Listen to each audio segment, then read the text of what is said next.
Soy Daniel Yerno Nicolás. Me voy a presentar a mí mismo.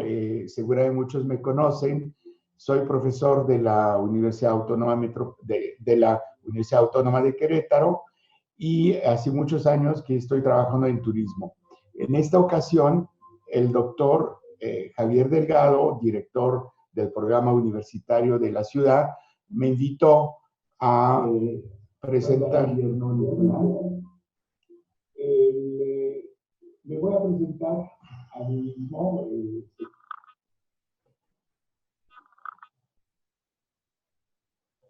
A ver, lo siento, tengo un pequeño problema de audio. Espero que me oigan.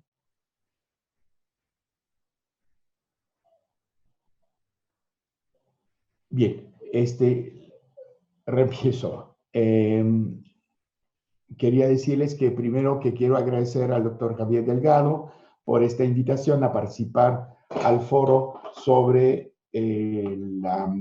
los efectos del COVID-19 y la afectación al turismo. He decidido de centrarme básicamente sobre los efectos sobre la ciudad para poner en contacto ambas problemáticas que de por sí son bastante complicadas una con la otra. Pasen a la siguiente transparencia, por favor.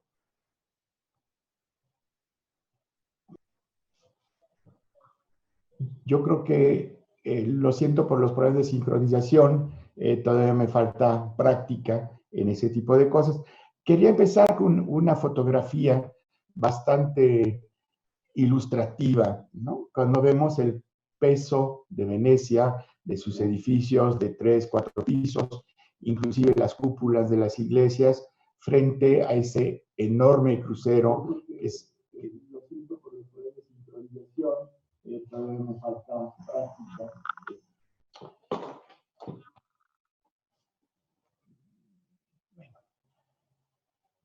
Y quisiera empezar por hacer una reflexión sobre lo que es el turismo masivo. Recordarles una cosa muy importante: el turismo masivo no solamente es una cuestión de playas.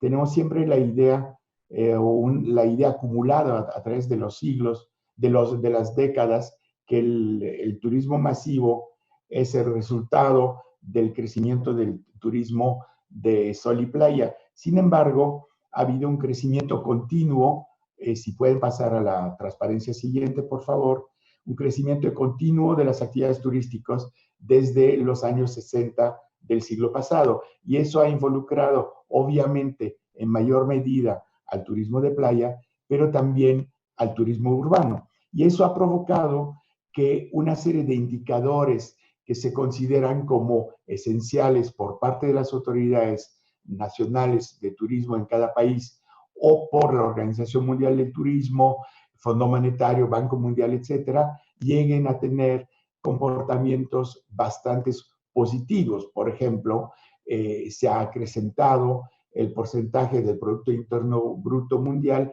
que se debe a las actividades turísticas. El porcentaje del empleo también, ¿no? Todo esto hace que es muy fácil, digamos, de defender este modelo turístico porque está representando ganancias muy fuertes.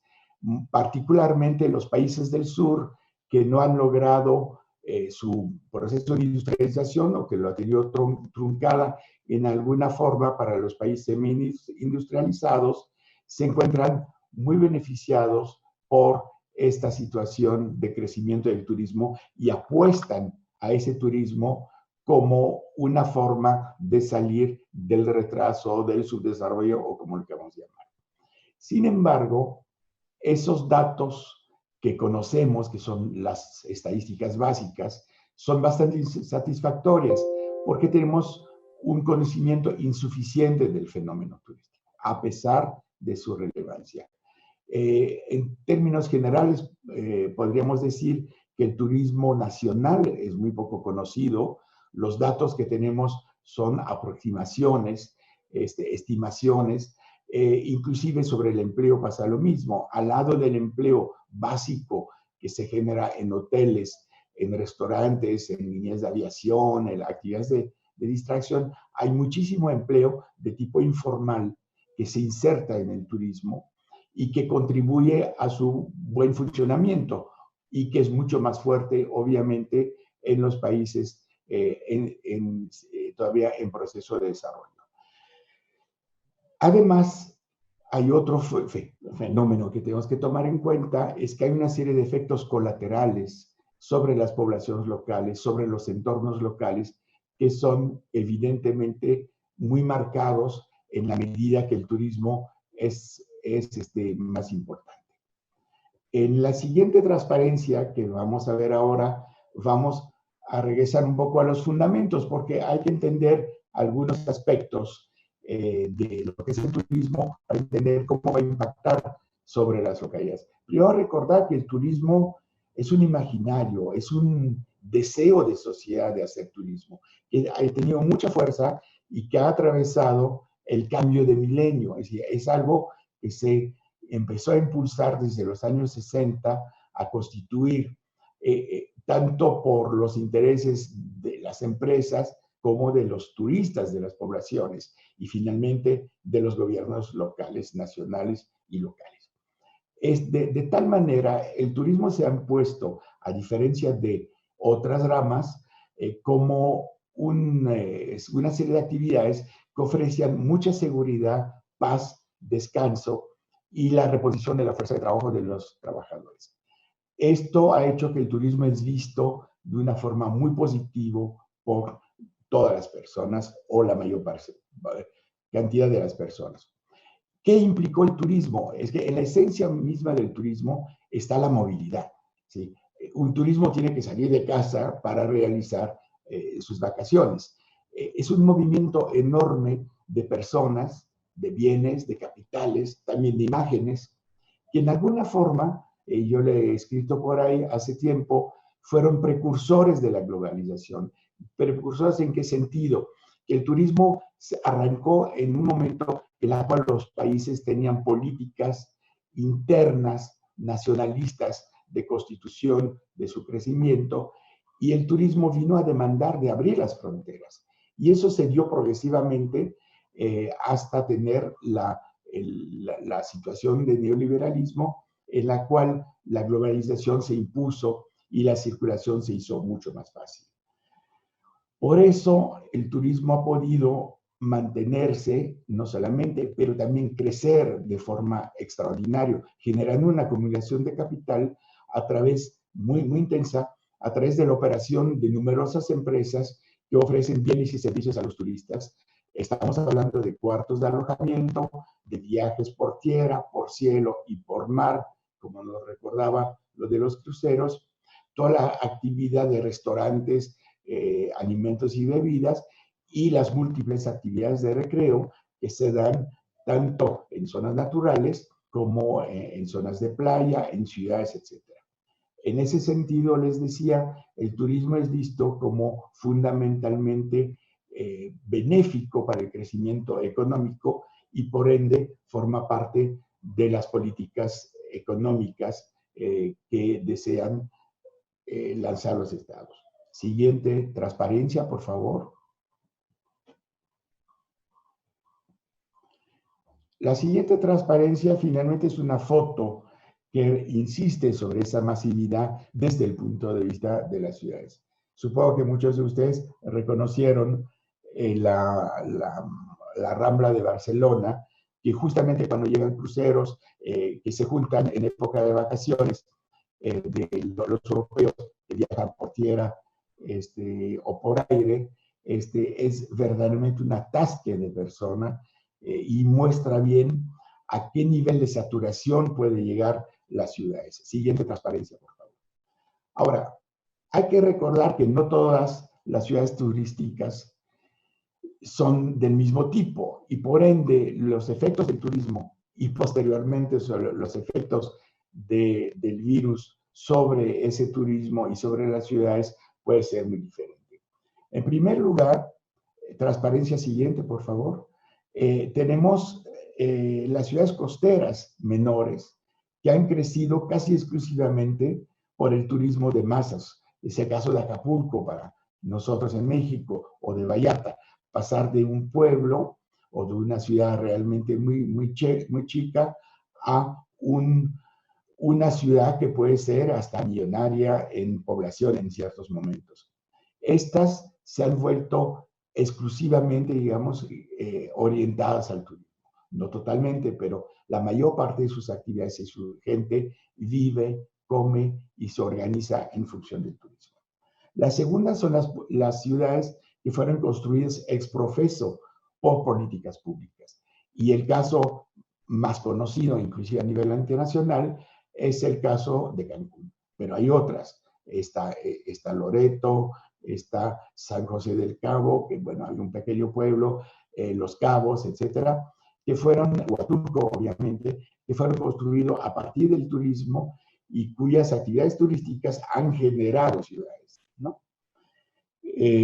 Le agregaría las ciudades patrimoniales como otra categoría, pequeñas y medianas, que han crecido por el turismo urbano. Algunas desde mucho tiempo, como son los casos de Oaxaca y de Guanajuato, otras más recientes, como el caso de Querétaro, por ejemplo. Y finalmente están las metrópolis con una fuerte recepción de turistas. El turismo que obviamente se concentra también en algunas partes de estas ciudades. ¿Cuál es el impacto del turismo en las ciudades? Por una parte, hay porciones de ciudades de playa que viven totalmente al ritmo de las vacaciones. Cuando no hay vacaciones, baja la afluencia, baja la posibilidad de trabajo, etcétera, y eso se alimenta, ese movimiento, va y ven entre fuertes densidades y pocas densidades, se alimentan a través de migraciones temporales que nunca logran insertarse en la formalidad, y gente que carece de servicios urbanos y equipamiento de salud y que tienen muchísima marginalidad. Y esto es bastante contradictorio cuando vemos, por ejemplo, que Cancún es una de las ciudades que tiene la mayor cantidad de población marginada en el país. Es absolutamente contradictorio. Estas ciudades, por lo general, las ciudades del turismo, han sido mal planificadas, inclusive las que se consideran como integralmente planificadas, como Cancún, y muestran desigualdades muy importantes.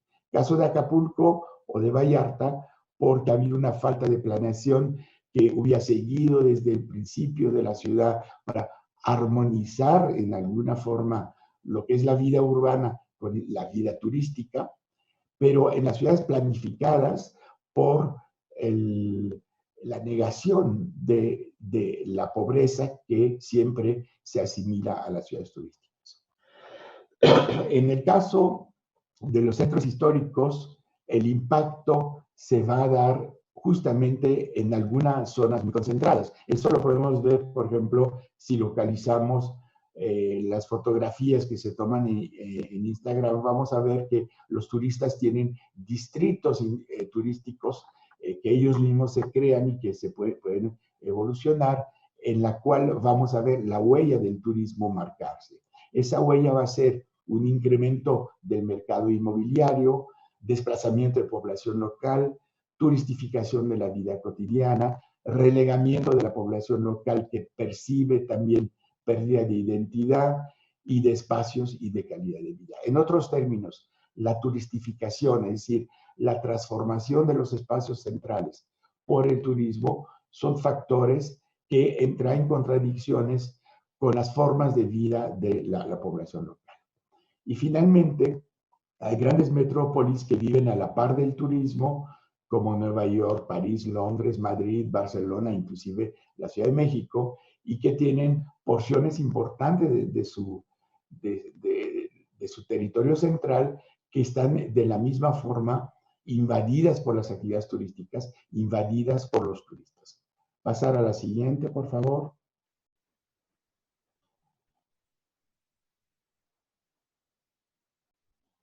La pregunta que entra en este momento es decir, bueno, ¿y qué tiene que ver el COVID-19 en todo esto? El punto de base es que el turismo es es esencialmente un factor de movilidad. Y ese virus es un factor de inmovilización. No es forzoso que no fuera así. Si tuviéramos vacunas, podríamos circular libremente. Hasta ahora, pueden regresar a la anterior, por favor, la que dice efecto COVID-19. Bueno, hasta ahora, lo único que se ha encontrado como solución para enfrentar el virus es aislar a las personas, confinarlas, para marcar una sana distancia con nosotros, no solamente en las pocas ocasiones en las cuales nos dejan salir, sino por el hecho de que es la mejor forma actualmente es evitar la concentración de personas. Eso ha provocado un paro total de la circulación de personas, los aeropuertos están cerrados, los aviones están anclados a tierra, los cruceros, y lo han visto, es trágico porque están a la deriva, tienen casos de COVID adentro y algunos países han negado inclusive a recibirlo por la concentración de personas enfermas que deberían de desembarcar y que provocarían un colapso de las estructuras y los equipamientos de salud. Este virus finalmente ha prohibido, ha imposibilitado totalmente el avance del turismo. Pero el impacto es diferencial según el tipo de ciudades. Está claro que ciudades como Acapulco, Vallarta, la misma Cancún, están totalmente congeladas, ¿no? Congeladas como si el turismo no hubiera existido y se hubieran construido en torno a una actividad utópica que no se presenta. Mientras que los centros históricos se están vaciando, pero todavía la mayor parte de la ciudad puede funcionar en alguna forma, puede seguir ofreciendo servicios y demás. No debemos olvidar tampoco la relación entre el virus y los viajes. El virus se propagó en la primera etapa esencialmente por vuelos, tanto de personas que están viajando por motivos laborales como personas que viajaron por motivos de turismo. Pasemos a la de un reinicio, la transparencia, un reinicio complejo, por favor. Quizás lo más grave que ha generado el COVID es un enorme sentimiento de inseguridad, como nunca antes había pasado en el turismo. Aún los peores momentos de crisis, la crisis financiera o el terrorismo, ha podido congelar en parte ciertas actividades turísticas. Yo pienso, por ejemplo, el caso de Turquía, el caso de Egipto, que han sido muy marcados por los atentados turísticos, particularmente Egipto, en la cual se dio atentado contra zonas de playa, matanzas en playas. Pero en alguna forma, al considerar que esas actividades eran conocidas, que se podía tratar de detener, se pueda proteger a las personas, el turismo en alguna forma ha reiniciado, ¿no? En Egipto, en Sharm el Sheikh, a los pocos meses la gente empezó a regresar y hay gente que dijo, pues no pueden volver a hacer un atentado en este mismo lugar. Bien, la inseguridad que genera el COVID es tan intenso que las expectativas de viaje, y eso está reportado por las revistas especializadas y las agencias especializadas, las expectativas de viaje que se hacen las personas ahora no son para reiniciar en agosto, julio-agosto, cuando habrían terminado supuestamente la fase alta del turismo, la fase alta de difusión del virus, sino que la gente de plano está empezando a explorar la posibilidad, no solamente la realidad, no la compra de boletos, no la reservación, a partir de enero del año que entra. Es decir, lo que significa que la inseguridad provoca una dilatación del plazo de afectación de las ciudades por el turismo, de las ciudades y del turismo en sí. Y hay actividades en el turismo que son sumamente complejas desde el punto de vista de la seguridad sanitaria. Pensemos y hablamos de los cruceros. Vieron seguramente el problema de los portaaviones. Voy a referirme en particular al caso francés, al portaavión Charles de Gaulle, que tuvo que regresar a su puerto de base en Toulon, cerca de Marsella, porque sencillamente la mitad de la población estaba afectada. Y los cruceros es lo mismo, la densidad, el poco espacio entre personas hace que la difusión del virus dentro de un crucero a partir de pocos casos iniciales ha sido brutal. Lo mismo pasa con los vuelos aéreos. Los vuelos aéreos han hecho todo por maximizar su ganancia y por ende hacer asientos cada vez más chicos, distancia cada vez menor entre las filas, etc. ¿Qué decir de un restaurante? ¿Sí? Ustedes han visto si han viajado a lugares turísticos al extranjero, realmente por el costo de la renta del espacio, los restaurantes suelen ser lugares extremadamente atascados, en la cual las mesas están pegadas unas a las otras. Y qué hablar de las filas frente a los museos, frente a los cuadros emblemáticos o las obras de arte emblemáticas que contienen. En ese sentido, este miedo, esta falta de seguridad que ha impuesto el turismo, ha provocado que muchas empresas tuvieron que ser cerradas desde el inicio del confinamiento. Y muchas actividades de pequeño tamaño no van a poder reiniciarse. Tan sencillo porque no pueden reorganizar su espacio. ¿Sí? Una pequeña fonda, para llamarlo así, un pequeño restaurante turco en alguna ciudad que vende kebab y en la cual hay 3, 4 mesas, pues difícilmente va a poder mantener la distancia y asegurarse de respetar normas sanitarias que se van a imponer en un momento dado, ¿no? Hay ciertas áreas que se van a poder reimpulsar, ¿no? Turismo de playa, hoteles de bungalows, etcétera, van a poder reiniciar mucho más fácilmente porque ya tienen condiciones. Hay una dimensión física, espacial, que tiene mucho que ver. Y también en esto agregaría que todo lo que es el turismo alternativo, es decir, todo lo que son las oportunidades de turismo distintas, que no son masivas, que remite a excursiones al aire libre, alojamiento en construcciones rurales, circuitos de caminar, etcétera, probablemente van a poder reimpulsarse o van a poder crecer en esas circunstancias porque el amontonamiento de personas no va a ser igual. Vamos a encontrar también un impulso, una fuerte competencia que se va a desarrollar entre los destinos turísticos. Cada destino va a tener que decir, yo soy seguro, vengan conmigo, ofrezco tal y tal condición para garantizar su estancia. Pero ¿qué pasa con el transporte?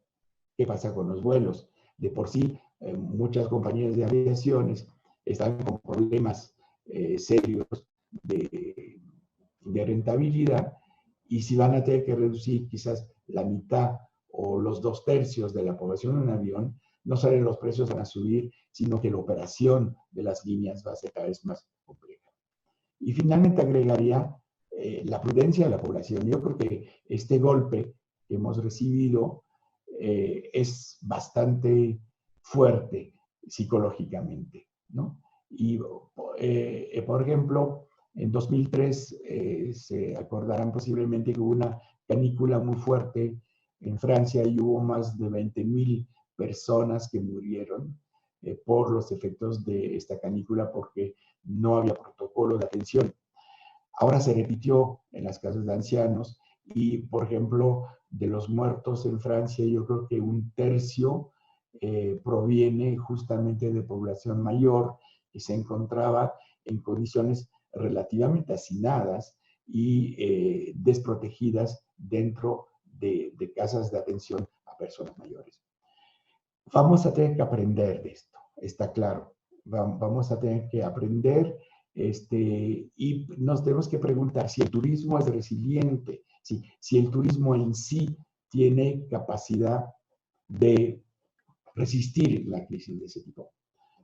Yo diría con cierta prudencia que no lo tiene. No lo tiene porque ha sido organizado para generar arribos masivos, transportes masivos, alojamiento masivo, actividades masivos. Es decir, las fotos que vemos de playas que van desde Acapulco o Mar de Plata en Argentina, la costa mediterránea, son aberrantes. Las personas tienen a lo más medio metro alrededor de sí cuando lo tienen para estar en el mar, ni hablar de las albercas. ¿Sí? La masificación ha hecho que el turismo es poco resiliente frente a estas situaciones. Obviamente, se me puede decir al revés que mucha gente va a preferir otras formas de turismo, que se va a poder encontrar vacunas, pero nadie garantiza que no venga a futuro otra especie, otra raíz de virus que nos obligue nuevamente a estar en una situación de confinamiento, etc. Siguiente transparencia, por favor. Les hablaba hace rato de las tendencias de recuperación. Les quisiera enseñar una gráfica de la consultora de Estados Unidos, bueno, internacional, Deloitte Consultores, en un informe que pueden encontrar en línea, en que muestra que finalmente la fase de aislamiento y de restricciones han hecho caer radicalmente prácticamente todas las actividades, a excepción de la alimentación, porque claramente la alimentación es algo que no podemos evitar, pero alojarnos en hotel, transportarnos en avión, etcétera, ha caído. Cuando se estabilice, se espera un incremento de estas actividades. Cuando, como dice la gráfica, lograremos una sensación progresiva de higiene, de seguridad, ¿no?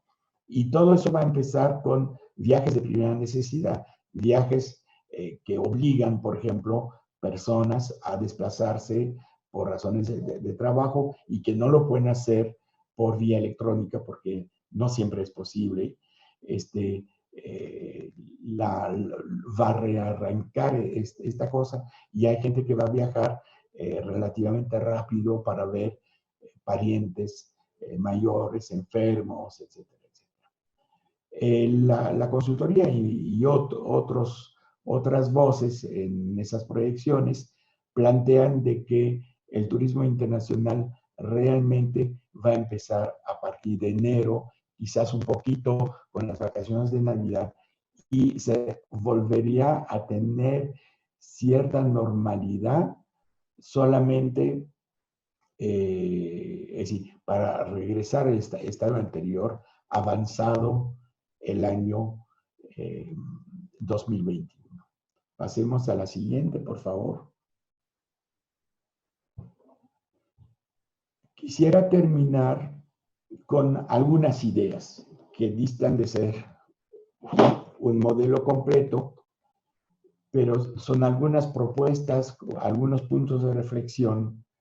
¿Cómo se podría mitigar esa crisis turística y alentar un modelo diferente?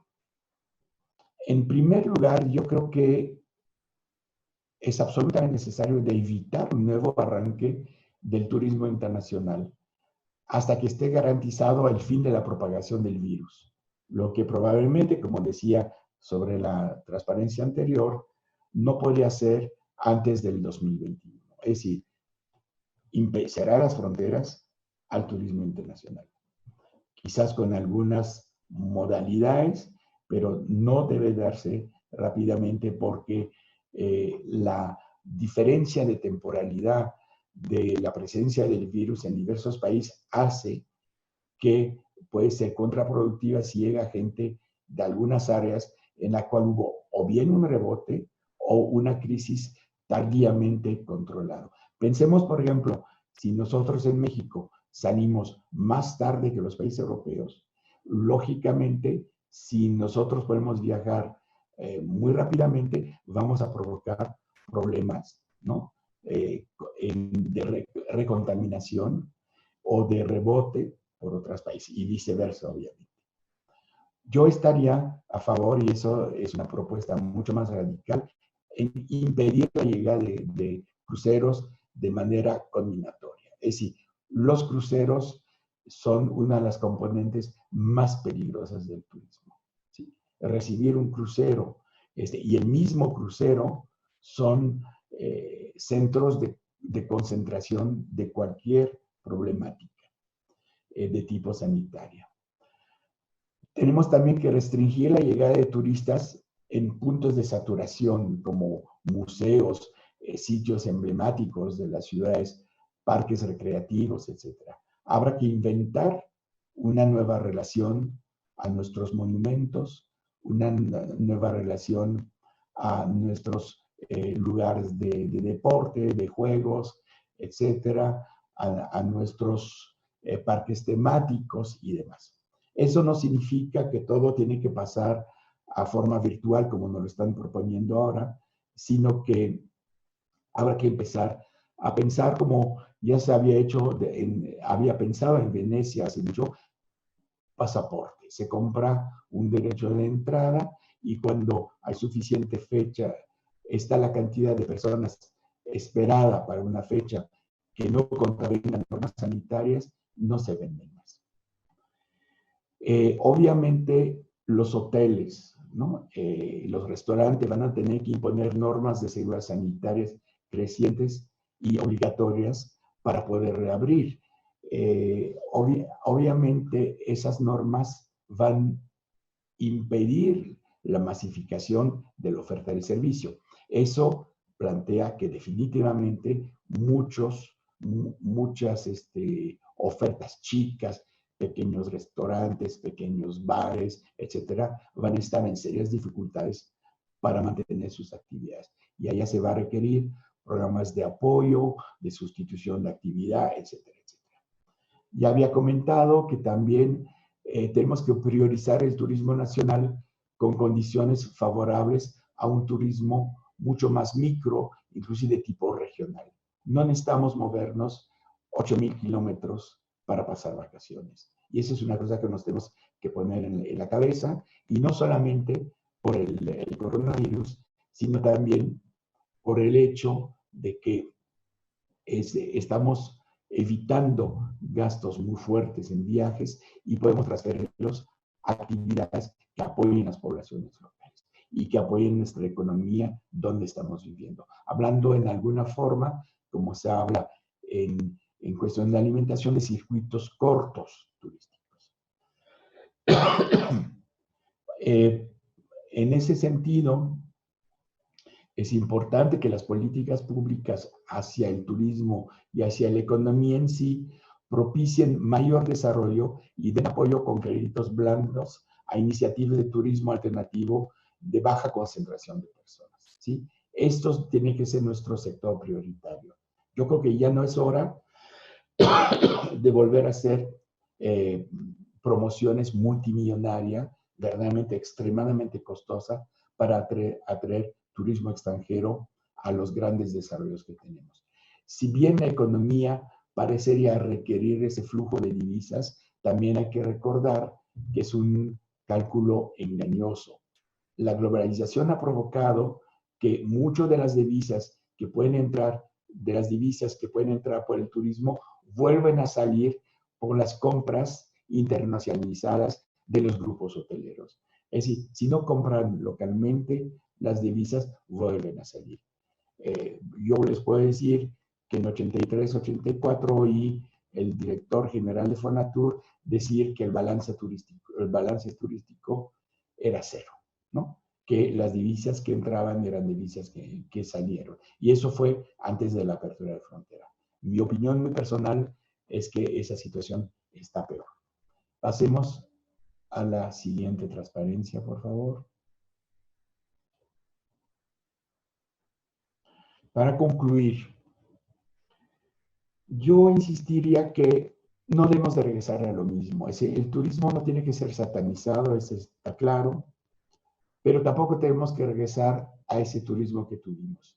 No solamente por la cuestión del virus, no solamente por la cuestión sanitaria, sino porque desde varias décadas se han lanzado preguntas críticas sobre la forma en la cual ese turismo operaba. Ese turismo opera con condiciones insatisfactorias para los turismos. Les venden productos de calidad y muchas veces los productos son mediocres.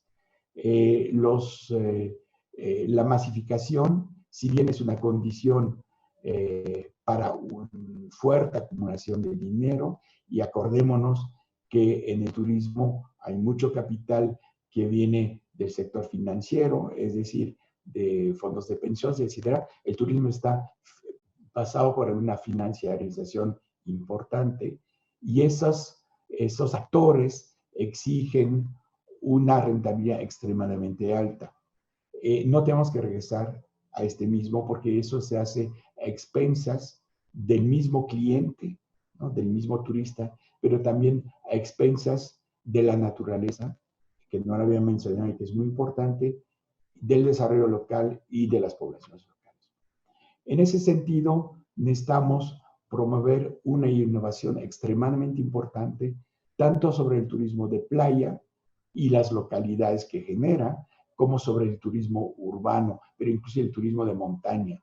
Ver gente haciendo cola para subir al Everest es una aberración que no debe producirse. Por ello, es importante desarrollar una investigación de creciente importancia sobre la relación entre turismo y sociedad. No quiero decir solamente un punto de vista sociológico, sino desde un punto de vista que integra las dimensiones humanísticas y sociales, lo que no se ha hecho en forma tan importante como debería, y que, por cierto, no forzosamente el tema del turismo está bien visto dentro de las ciencias sociales y las humanidades. Se considera que es un poco ocioso de trabajar ese tema y no es así. Tenemos que, como ya lo había dicho hace un momento, favorecer otros turismos, es decir, turismos que remiten a la naturaleza, a la identidad, a las comunidades locales, a una aproximación sana y respetuosa con la naturaleza, a un respeto del patrimonio y no una invasión del patrimonio por la cantidad de turismo, etc. Y eso finalmente implica una cosa mucho más importante. Necesitamos una nueva ética del turismo. Citaría al respecto lo que algunas personas en países nórdicos han pensado, que es la vergüenza de viajar. Cuando uno sabe cómo contamina un avión, empezaron a decir, yo tengo que viajar en otra forma, tengo que viajar en tren, quizás en coche, en autobús, pero no forzosamente en avión, que es un factor de contaminación extremadamente importante.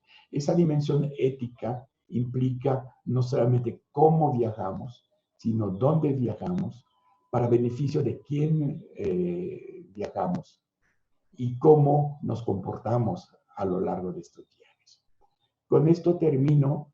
Veo en la profesión que hay muchos elementos. Voy a tratar de repasar algunos para responder a sus interrogantes en vivo, si todo funciona bien a nivel de la transmisión.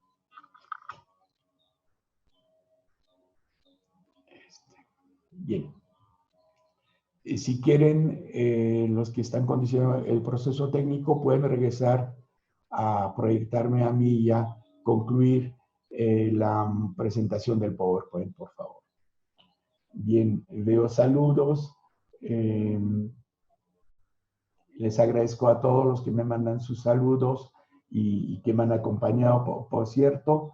Déjeme ver, pues muchos han compartido, les agradezco muchísimo.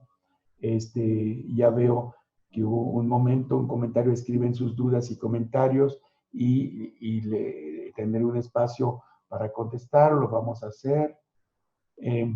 Aquí de Mar Castillo, ¿qué soluciones propone a quienes se dedican a ver, permíteme un segundo, al sector turístico para después de la pandemia? Pues yo creo que donde hay que actuar primero es en los frentes grandes. Yo diría que hay que responder a la cuestión de desmasificar, ¿no? Si no, vamos a volver a tener los problemas. Yo creo, y he oído muchos comentarios de epidemiólogos, hay un riesgo brutal de rebote. Y además, si sabemos que un tratamiento, es decir, no un tratamiento, sino un virus, una vacuna, perdón, no se dará hasta mitad del año que entra o fin del año que entra, realmente tenemos que pensar en cómo vamos a solucionar los problemas de la masificación del turismo. Y al mismo tiempo, yo diría, funcionar al mismo tiempo sobre un plan con apoyos financieros, con apoyos de formación para fomentar turismos alternativos. Espero haber contestado tu pregunta y sigo.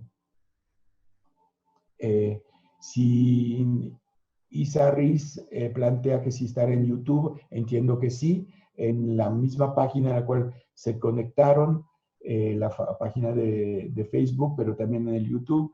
Yo creo que van a poder seguir viendo esto después. Agradezco saludos. Pues veo mucha gente y me da mucho gusto. Estoy viendo un comentario de Lilia Rivero, que finalmente va con mi conclusión: la ética del turismo es fundamental. Yo creo que en términos generales, en nuestras reflexiones de este milenio, vienen muchas referencias a la necesidad de una ética del desarrollo en general, ¿no?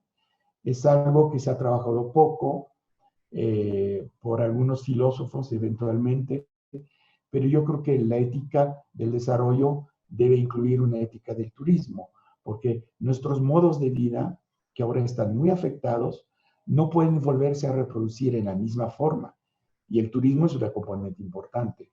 De la misma forma que se vuelve importante pensar en acudir a circuitos cortos para comprar nuestros alimentos, a evitar productos importados, no por un nacionalismo populista a la Trump, ni mucho menos, sino porque aquí vivimos, de aquí tenemos que vivir y de aquí tienen que vivir todos los que estamos en nuestros territorios. Entonces, esa cuestión de la ética es fundamental. Entonces, yo creo que esto, la ética, va a tener que determinar los caminos que vamos a seguir para la recuperación del turismo, tanto lo urbano como el de playa. ¿Qué opina del Tren Maya? La verdad, es difícil de contestar. Yo en alguna forma, y mucha gente se me va a echar encima, considero que el Tren Maya podría ser un factor positivo, pero por otra parte he podido escuchar voces de quienes marcan el efecto ecológico y el efecto de transformación rápida sin compensación. Y esto habrá que pensarlo. Aquí Cristina Omichen me comenta: habrá que pensar en alternativas en ciudades creadas para el turismo como Cancún, donde los trabajadores están haciendo descansos solidarios, que son descansos sin salario, y son miles los que están en esa condición. El problema de los trabajadores del turismo es más complejo que el de otras ramas de actividades. ¿Por qué? Porque el turismo es una actividad de temporada. Entonces, para la rentabilidad, los empresarios siempre usan personal temporal y finalmente no los contratan en forma permanente.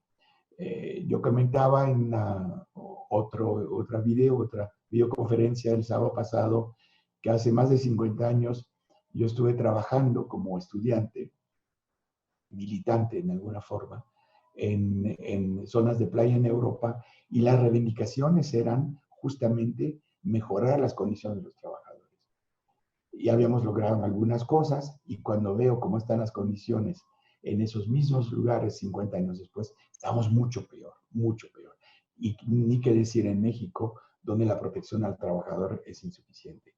No solamente hay que hacer algo para el ahora de estos trabajadores, yo creo que hay que hacer algo para que se dignifique, que se valore mejor, que se pague mejor, que se remunere mejor esos trabajadores que no tienen por qué ni hacer descansos solidarios ni pasarse varios meses esperando a ver cómo resuelven su vida. Esa es una situación injusta y que debería de provocarnos desde una posición de ética una reflexión sobre lo que el tipo de turismo que estamos haciendo está generando sobre la vida de esos trabajadores, el abuso sobre ellos. Hay una pregunta que dice, ¿el turismo puede servir como mecanismo de unificación microbiana y contribuir a que futuras pandemias sean menos agresivos? La verdad, no entendí bien la pregunta. Invito a Jorge a que me la haga por chat o por otra forma a mi correo, que por cierto se los puse al final, es danielierno@gmail.com, porque le tendría que reflexionar para poderlos hacer. Agradezco saludos. Sigo.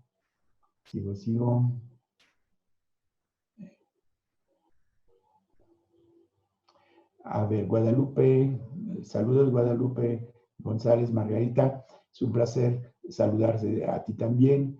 La implicación de la pandemia en las condiciones de trabajo de los prestadores de servicios, pues, sino como generador de empleo que se ha precarizado. Pues yo te contestaría que lo que acaba de decir, ese empleo ha sido siempre precarizado, para la mayor parte de la gente no está valorizado, inclusive, y yo creo que hay que replantear esto, ¿no? Replantearlo en el sentido no solamente de protección de los trabajadores, sino de ver cómo se valoriza y se construye, digamos, un sector de empleo mucho más digno para esos trabajadores. Serán 84, con unos jóvenes quebequenses, se había empezado a hacer unos estudios que no progresaron. Finalmente será una estancia de ellos conmigo, estudios de los trabajos que estaban en Cancún. Y resultaba muy interesante de ver que Cancún se había vuelto finalmente un lugar de altísima marginación de los trabajadores de origen peninsular, es decir, los trabajadores de origen maya, que primero salían, en aquel entonces supongo que ahora no es así, salían primero a formarse un poco a la vida moderna, entre comillas, en Mérida, trabajando en fondas, en pequeñas actividades, aprendió inclusive las bases de español y un poquito de inglés, aprendiendo otra forma de vivir que estaba esperando el turismo que se le diera, para después pasar a Cancún. Y en este caso, lo que se estaba viendo es que vivían en condiciones realmente extremadamente difíciles, porque tenían los peores trabajos, como también pasa con los trabajadores de los cruceros, que trabajan 12, 14 horas encerrados sin ver la luz del día por semanas enteras. Eh, hay un trabajo que hacer. Yo creo que la sociología del trabajo, que ha avanzado mucho en el estudio de ese tipo de temas, debería meterse sin tapujos al estudio de los trabajos de turismo, a los prestadores de servicios que tienen condiciones extremadamente difíciles. María Elena Santos me pregunta, ¿cuál sería el rol de guía de turista ante esa nueva situación? Sobre todo en la toma de conciencia ambiental y desarrollo sustentable.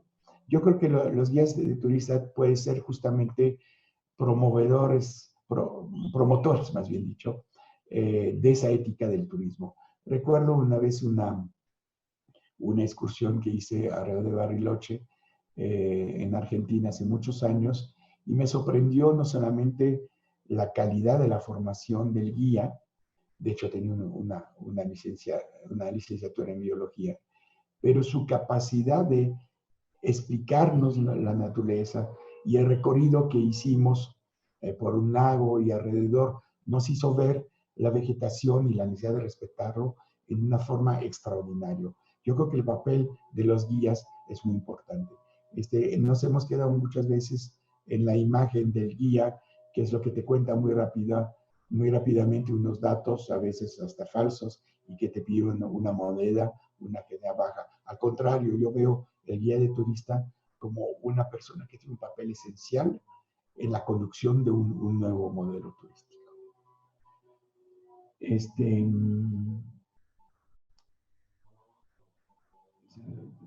Pueblo mágico, sí, una persona insiste sobre la importancia de guía de turismo. Fabricio Guillermo me comenta que quería consultarme desde una perspectiva territorial y retornalización de la práctica turística sobre lo que podríamos mencionar como tematización de la oferta y los destinos. Pues yo creo que posiblemente haya que reconvertir los destinos importantes de turismo a que no solamente sean de playa. En alguna forma, las empresas han acaparado, porque me estoy pensando en la costa del Caribe, en México, es decir, de Cancún a la frontera con Belice, se han apropiado los sitios arqueológicos para volverle un activo, un asset, como dicen, ¿no? Turístico, y no un factor que podría ser propicio para diversificar las actividades, para conducir un modelo diferente de turismo. Yo creo que para esto quizás sería importante que se repensara el viaje turístico como un viaje compuesto por diversos elementos. Nadie dice que está mal estar a lo largo del mar y realmente descansar.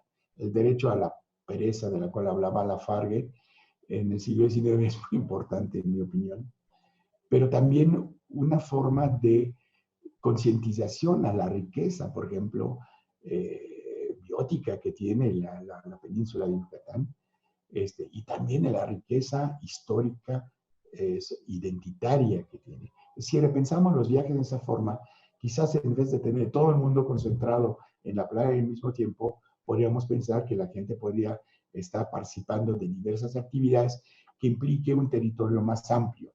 No sé si respondo a tu pregunta, pero me iría a ese sentido.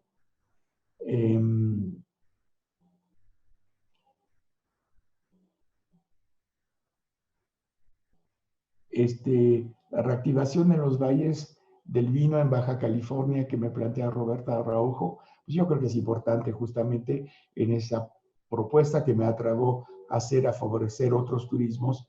Yo creo que hay que hacerlo, pero también yo creo que hay que evitar lo que está pasando en el estado de Querétaro, en la cual finalmente la producción de vino es un mero pretexto en torno al cual gira una actividad de restaurante, y una actividad realmente para grupos que pueden pagar algo bastante elevado para una excursión.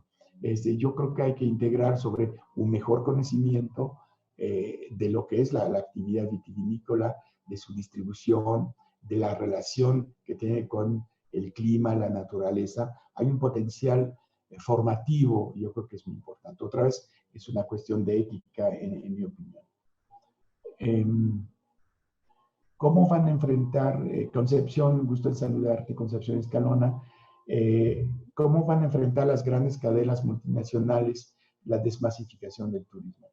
Yo creo que no lo van a tomar muy bien, no van a querer desmasificar. Cuando les han dicho que no era muy sustentable, dijeron, sí, sí, vamos a hacer algo y cambiaron los focos contra focos de LED. Básicamente, estoy exagerando un poco, pero por ahí va. Yo creo que va a ser lo mismo acá. Van a hacer una presión de lobby, y son lobbies extremadamente importantes, extremadamente potentes, que van a a lanzarse, digamos, contra las iniciativas que puede hacer de desmasificar el turismo. Al respecto, no he hablado del tema, pero creo que puede ser importante. En el caso de Airbnb, hay un libro extraordinario de uno de los regidores de París sobre Airbnb, dice Airbnb y la ciudad uberizada, ¿no? Y muestra cómo Airbnb no solamente es una plataforma, es un lobby brutal que logra convencer, y no vamos a decir cómo, porque sería demostrar cosas que sabemos que pasan, con diputados, con senadores, para que justamente les den facilidades y eviten que haya una reglamentación de Airbnb.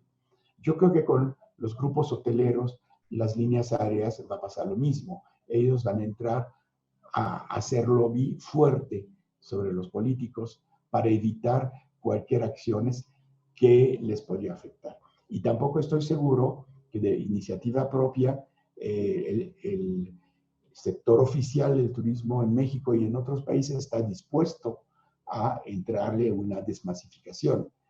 Porque digamos, es perder justamente esa relación de bonitas cifras, de porcentaje del Producto Interno Bruto, etcétera, ¿no? ¿Qué tan importante, nos dice Brenda Alcalá, creo yo que será la actividad turística en la reactivación económica de México? Yo creo que sí puede ser importante en el sentido que es una actividad que se reactiva por muchas microactividades, ¿no? Si nos metemos no solamente en los grandes hoteles, en los viajes en avión, sino en el turismo de tierra, en reactivar las líneas de autobuses, que también han sufrido, por cierto, reactivar el turismo en vehículos, reactivar el turismo en pequeñas instalaciones, sí podemos lograr un efecto muy directo, un efecto que pegue mucho favorablemente al desarrollo local.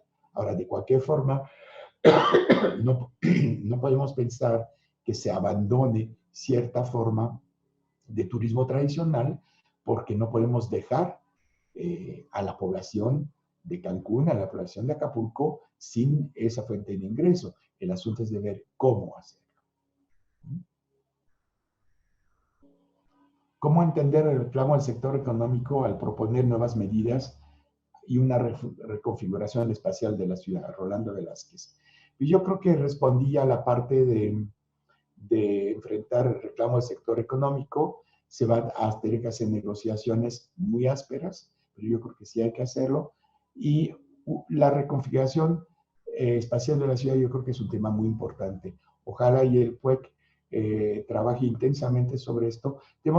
Ya todo el mundo lo ha dicho, no estoy diciendo nada nuevo, hay que repensar nuestras ciudades también, ¿sí? Nuestra relación a la ciudad puede modificarse en tal forma que la voluntad de huir de ella, irse de vacaciones por otra parte, no sea tan ingente, ¿sí? Vivir el descanso, vivir el aprovechamiento de la naturaleza circundante, vivir nuestro propio patrimonio local, puede ser una parte también de evitar esa presión sobre las vacaciones. Y para eso hay que repensar las ciudades. Es decir, no podemos seguir con este modelo en la cual lo primero que se hace son autopistas, periféricos, etc. El modelo de crecimiento de China ha sido espantoso, ¿no? Cuando se ve el tamaño de sus autopistas, es realmente pensar que no podemos vivir sin movilidad y deberemos de vivir con una movilidad restringida a las actividades más importantes. No tener que hacer 5 kilómetros para comprar pan.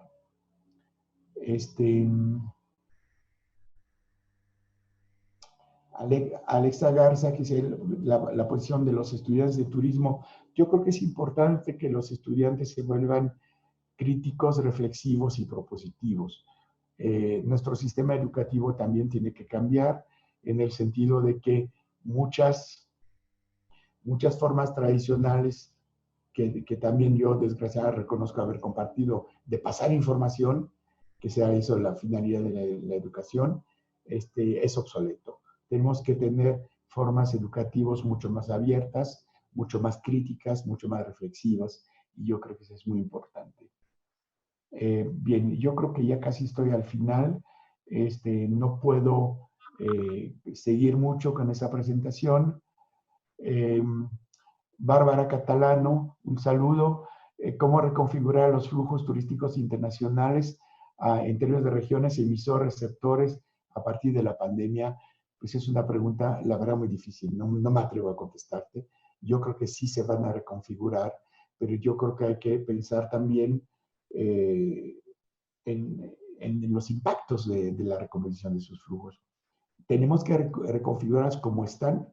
Yo insisto, los flujos de mediana distancia y de corta distancia son realmente importantes y será parte de una primera etapa en la cual el turismo de largo alcance podría volverse a reconfigurar mucho más lentamente.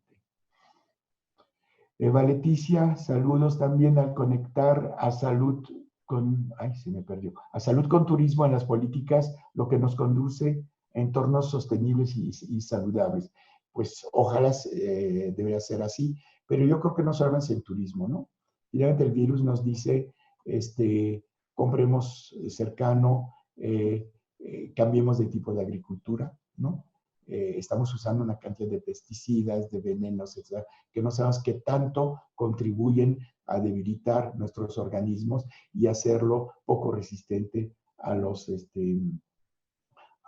virus nuevos que han aparecido y que van a seguir apareciendo. Eso es una cuestión importante. Catherine Vasali, desde Francia, que dice que está de acuerdo con las sugestiones y preconizaciones con la idea de promover circuitos cortos, una idea que convendría desarrollar y adoptar. Pues, muchísimas gracias. Efectivamente, la globalización está cada vez más criticada. Es absurdo cómo estamos funcionando y nos damos cuenta que finalmente son algunos actores grandes, como los famosos GAFA, y en particular Amazon en este caso, que se beneficia de esta situación porque incrementa sus ventas en forma brutal. Justamente en Francia había visto cómo había una concentración de trabajadores y un roce muy fuerte de Jeff Bezos con el gobierno francés porque de plano los obligaron a cerrar un rato para reconsiderar la misma forma en la cual ellos internamente trabajaban. Pero cuando vemos que mucho del tráfico que subsiste es tráfico de mercancías, porque compramos cosas desde China o desde donde sea, nos pone seriamente en tela de juicio nuestros modelos económicos globales. No se trata de regresar a un nacionalismo obtuso que promueve, por ejemplo, cierta derecha nacionalista. En Francia yo creo que entenderán muy bien a qué me refiero, o en Estados Unidos, pero sí tenemos que repensar radicalmente el turismo en el contexto de una desglobalización, una desmundialización y una recreación de circuitos mucho más controlables también. Yo creo que con eso termino. Hubo un poco de retraso al inicio y probablemente de dificultades por mi parte en asumir cómo funciona esta cosa. Les aseguro que es muy difícil de hablar sin verlos enfrente. Les agradezco mucho su paciencia a todos los que están todavía en vivo. Veo que son 169 oyentes visionarios de esto. Les agradezco mucho su paciencia, también por las dificultades técnicas que yo he tenido. Y pues sigo en contacto con ustedes. Con mucho gusto respondería a sus preguntas y a sus inquietudes. Gracias por todo.